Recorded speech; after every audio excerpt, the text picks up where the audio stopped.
Why is China fortifying near Pangong Lake?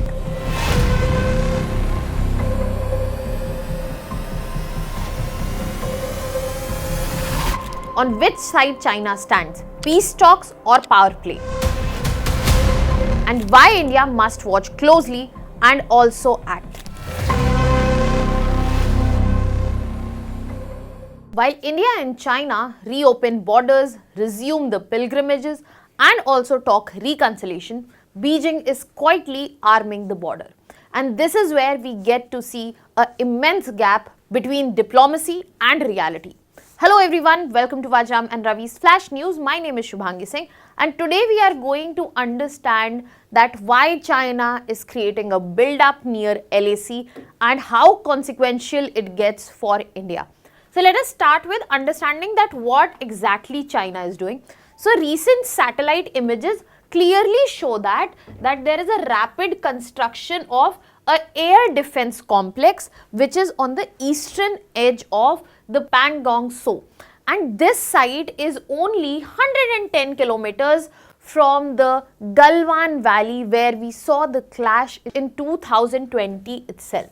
Now, when we are talking about this exact point, the air defense complex is huge and there are multiple structures such as command and control units, there are barracks and vehicle sheds, and there are also radar installation and most importantly, covered missile launch positions which have retractable roofs. That means we will not be able to detect them until and unless they are opened and the missiles are fired. So there is no way to understand what kind of missiles are present there. And this facility is very similar in terms of the complex when we are talking about Gar County, which is 65 kilometers from LAC. Now let us understand that when we are talking about this particular position, we have to understand that why this construction is significant for India. So let us understand the position. First of all, this is the Pangong Lake, and if you must understand, this is the clash point that happened in 2020. Now, if we talk about the line of actual control, it cuts straight through the Pangong Lake, but the India's claim and China's claim are different. So China believes this is their line, however, India believes that this is the claim. In this situation, this whole region becomes sensitive, and that is why construction in and around this area is of significant importance because it will directly have strategic implications and it will have security implications as well. Now, when we are talking about the construction in this region and close to this region, this is important for India because the location is strategic. As I have just explained, this is the place where Pangong Tso sector is and the complex that China is making, it is overlooking this sector which was already a flashpoint.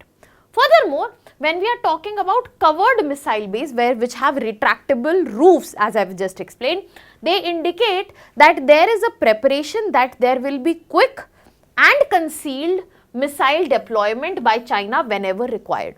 And there are also suggestions that there is presence of HQ-9 surface to air missile which can easily cover the range up to 200 kilometers.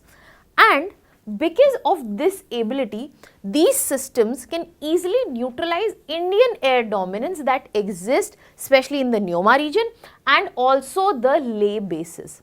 So this is directly present to neutralize presence of India's air power in this particular area and also India's position in this area. That's why it is very significant for India to understand. And furthermore, when we are talking about digital as well as wired command network, this indicates that there is a permanent and high readiness deployment. That means China is not leaving that complex just to be used now and then. It is permanently deployed and there is high readiness by China whenever they want to use it. So that means this complex which is being readied and has been spotted by satellites, it is not something that India can let go of India needs to understand, with special reference to the HQ-9 SAM I am talking about. It is a China origin itself. Basically, it has reverse engineered from China's ally, that is Russia S-300. The range is small, 100 to 200 kilometer. It can easily target aircraft, UAVs, cruise missiles, and there is a proper radar system where is a phased array radar which gives it a 360-degree coverage. Now, when we are talking about the surface to air missile, this can be easily launched when we are putting it on a transporter erector launchers. That means it gives them high mobility, and capability is such that it can engage 6 targets at once. So this means that this defense system is going to be the main line of defense for China in that very region. Now this clearly gives us an understanding into the fact that they are not looking into temporary defense infrastructure, they are looking towards permanent defense infrastructures, and this air complex, this whole complex, defense complex, is a proof for that. Now this makes it important for us to understand that what does it mean strategically for India.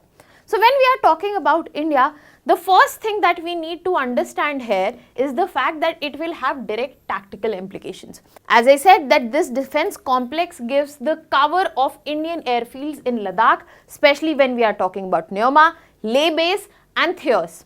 And this also challenges India's aerial operations and also intelligence as well as surveillance that goes on this particular region. That means China is building with the intent to maintain long-term military infrastructure at LAC, and we have to make sure that we are not countered by the challenges that they are creating.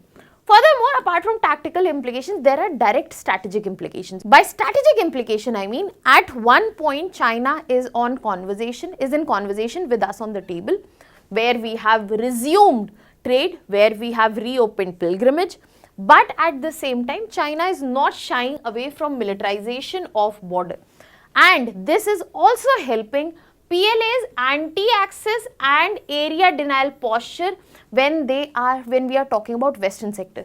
So it is enhancing their position, and in this situation India immediately needs to boost not just counter air but also the missile defense which is present in this very region. Now apart from implications, we also have to understand that this will directly affect India-China relations. Recent meetups of our Prime Minister, recent meetup of our ministers, in China coming out to support India when we are talking about 50% tariffs, but at the same time when we are seeing such militarization of border, it is leading to a gradual and strategic mistrust beneath the surface diplomacy that is going on between these two nations. And it also has context when we are talking about influence at the global level. Now, when we are talking about US and China, we have to understand that their tensions remain high. Even though they have had a recent meeting in Busan, nothing solid apart from certain promises has come out. But we have to remember that China has supported India diplomatically, especially when we are talking about Trump's 50% tariff. So when Beijing outreach to us, this might be the idea to weaken our bonding, our strategic partnership with US, and directly or indirectly affecting the Indo-Pacific defense cooperation that exists. And this is where we get to see dual track diplomacy.